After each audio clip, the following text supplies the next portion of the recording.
একটা লম্ববৃত্তাকার চোঙের উচ্চতা উহার ব্যাসার্ধের দ্বিগুণ। যদি উচ্চতা 6 গুণ হতো তবে চোঙটির আয়তন 539 অর্থাৎ 539 ঘনডেসিমিটার বেশি হতো। চোঙটির উচ্চতা হিসাব করে লিখি। চলো আমরা করা যাক। আমরা প্রথমে ব্যাসার্ধ ধরে নেব। মনে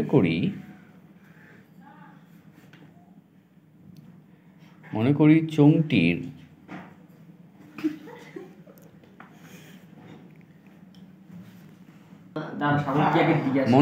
চোঙটির ব্যাসার্ধ আর ডেসিমিটার।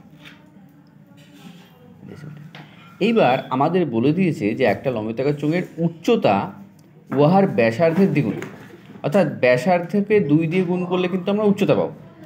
তাহলে অতএব উচ্চতা ইজ ইকুয়াল টু কী হবে? 2r decimetre.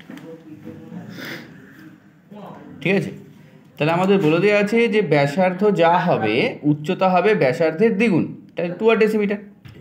আচ্ছা, এইবার আর একটা বলছে যে যদি উচ্চতা 6 গুণ হতো মানে 6r হতো, তাহলে চোঙের আয়তন কিন্তু এতটা বেড়ে যেত।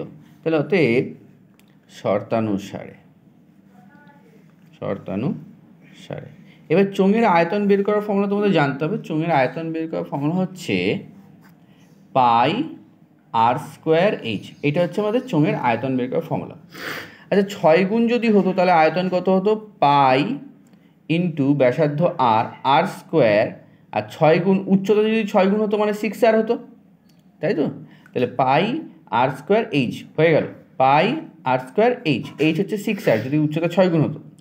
নেক্সট πr², উচ্চতা যদি নর্মাল 2r হতো তাহলে 2r।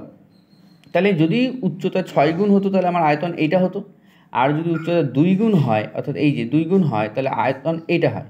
এবং বলছে এই 6 গুণ হলে যে আয়তন হবে সেটা আগের আয়তনের থেকে 539 ঘনডেসিমিটার বেশি। তাহলে এই দুটোর মধ্যে যে ডিফারেন্স, আয়তনের যে ডিফারেন্স, সেটা কত?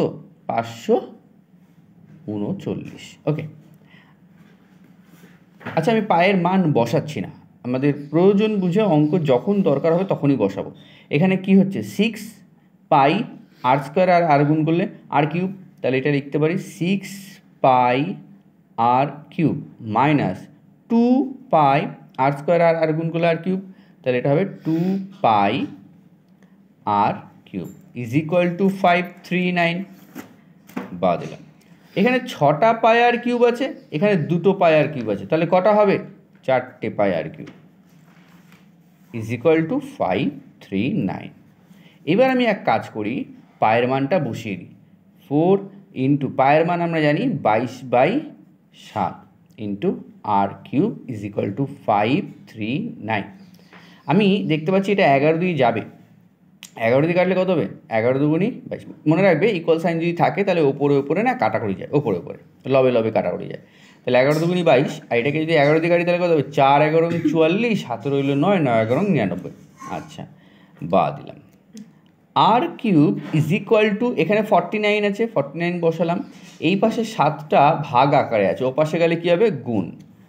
আর এদিকে 4 দুগুণী কত? 8, 8টা ওপরে আছে, এই পাশে আসলে ভাগ হয়ে যাবে। ওকে, বা দিলাম।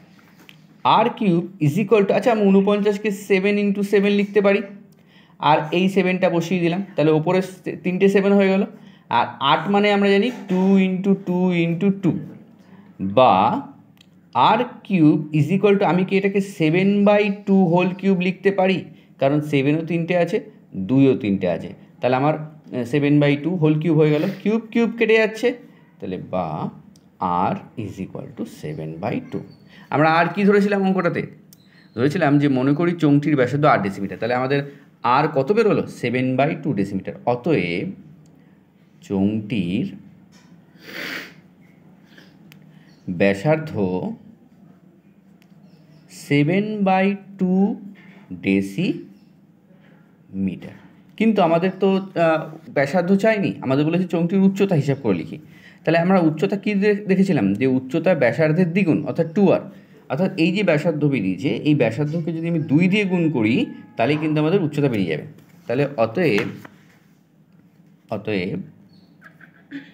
সরি এখানে লিখি, অতএব চোঙটির উচ্চতা ইজ ইকুয়াল টু কী লিখেছিলাম, 2r, তো 2r লিখলাম, 2r। এবার 2 ইন্টু r এর জায়গা কী লিখলাম, 7/2, 2 কেটে গেল, তাহলে ইজ ইকুয়াল টু 7 ডেসিমিটার। এই অঙ্কটা মাধ্যমিকে এসছে, ঠিক আছে? এটা খুব ভালো একটা অঙ্ক, এটা পরীক্ষায় আসে, ভালো করে প্র্যাকটিস করে পুরো ফুল ডিটেলসে বলেছি। ওকে, টাটা, বাই বাই।